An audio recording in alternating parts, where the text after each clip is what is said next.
Welcome back sa ating YouTube channel na Solving Math with Leonaline. So, dito na tayo sa number 5 sa ating ratio. The ratio of x to y is 3:5.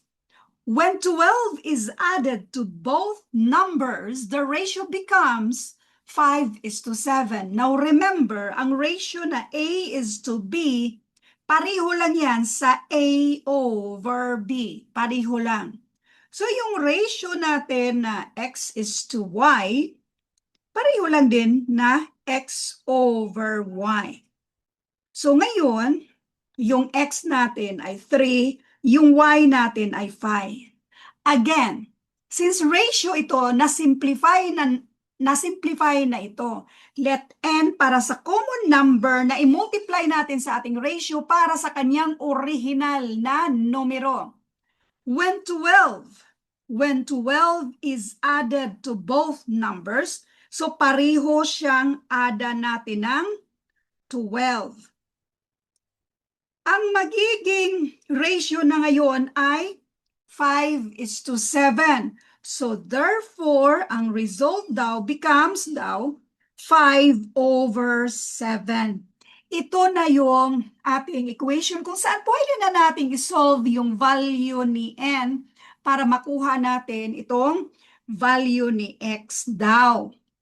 So ngayon, 7, i-multiply natin sa lahat dyan. 3n times 7, this is 21n. 12 times 7, this is 84.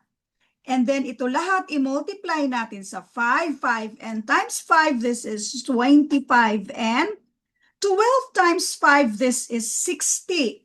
Next, ipagsama-sama natin yung mga like terms, parehong may letter n. So si 25n, i-keep natin. Si 21, since pang-add, kapag matransfer pang-minus. Ang natitira ay si 84.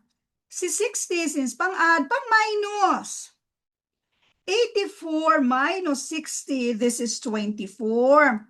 25 minus 21, this is 4. So 4n.